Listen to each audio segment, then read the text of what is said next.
नमस्कार आदाब, न्यू विदर्भ स्वदेशी न्यूजमध्ये आपले सर्वांचे स्वागत। मुख्य संपादक अमीन खान यांची रिपोर्ट। समाजवादी पार्टी युवा जिल्हाध्यक्ष आजाद पठाण यांनी दिले। माननीय भारत सरकार, राष्ट्रपती व मध्य प्रदेश प्रशासन, माननीय राज्यपाल मध्य प्रदेश शासन भोपाल व मुख्यमंत्री मध्य प्रदेश लेखी निवेदन ऑनलाइन। विषय: विजय शाह यांच्या आक्षेपार्ह वक्तव्याबाबत तक्रार। मी आजाद पठाण, युवा जिल्हाध्यक्ष, समाजवादी पार्टी, राहणार गांधी चौक, नांदुरा, महाराष्ट्र। आपल्या निदर्शनास हे आणू इच्छितो की मध्य प्रदेश सरकारमधील आदिवासी कार्य मंत्री तथा भाजपाचे 8 वेळा आमदार विजय शाह यांनी सार्वजनिक व्यासपीठावर दिलेल्या एका वक्तव्याने संपूर्ण देशभरात संतापाची लाट उसळली आहे। विजय शाह यांनी भारतीय लष्करातील शूर महिला अधिकारी कर्नल सोफिया कुरैशी यांना आतंकवाद्यांची बहीण असे संबोधले। हे वक्तव्य केवळ एका व्यक्तीचा नाही, तर संपूर्ण भारतीय लष्कर, महिला वर्ग आणि विशेषतः मुस्लिम समाजाचा अवमान करणारे आहे। कर्नल सोफिया कुरैशी या संयुक्त राष्ट्र संघाच्या शांती मिशनमध्ये भारताचे नेतृत्व करणाऱ्या पहिल्या महिला अधिकारी आहेत। अशा शूर वीरांगनेचा अपमान करून विजय शाह यांनी देशभक्ती, स्त्री सन्मान आणि धार्मिक समभाव यांच्यावर काळी छाया आणली आहे। बीजेपीच्या उच्च नेतृत्वाकडून फटकार मिळाल्यानंतरच त्यांना माफी मागावी लागली, जी केवळ राजकीय दबावाखाली दिली गेलेली आहे असे स्पष्ट दिसते। ही माफी केवळ औपचारिक आहे, खऱ्या अर्थाने त्यांना आपल्या वक्तव्याबद्दल खंत नाही। माझ्या मागण्या पुढीलप्रमाणे आहेत: 1. विजय शाह यांना त्वरित मंत्रिपदावरून हटवावे। 2. त्यांच्याविरुद्ध पक्षपातशून्य आणि कडक शिस्तभंगाची कारवाई करावी। 3.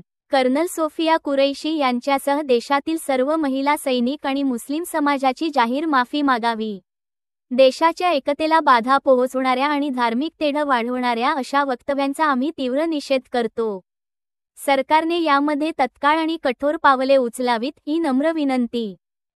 जिन्होंने हमारी बेटियों के सिंदूर उजाड़े थे, वही कटे पिटे लोगों को हमने उन्हीं की बहन भेज करके उनकी ऐसी की तैसी करवाई। एक बार मोदी जी के लिए जोरदार ताली बजाएं।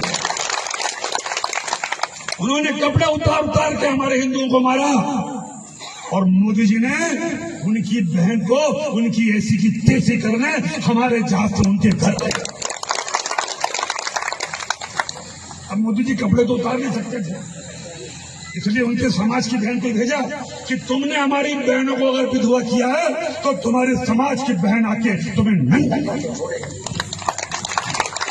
देश का सम्मान, मान सम्मान और हमारी बहनों का सुहाग का बदला तुम्हारी जाति की, समाज की बहनों को पाकिस्तान भेजकर अगर कोई ले सकता है, और उन्होंने कहा था घर में घुस के मालूम घर में।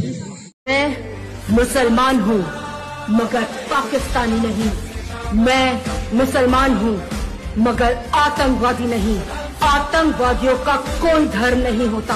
हर आतंकवादी को अपने हाथों से मारने का जिगरा रखती हूँ मैं, वो भी बिना धर्म पूछे।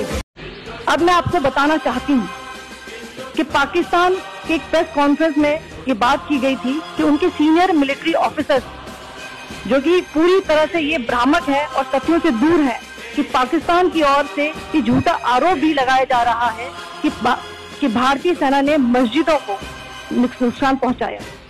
मैं इससे बिल्कुल स्पष्ट करना चाहती हूं कि India is a secular nation और हमारी सेना भारत के कॉन्स्टिट्यूशनल वैल्यूज की एक बहुत प्यारी झलक है।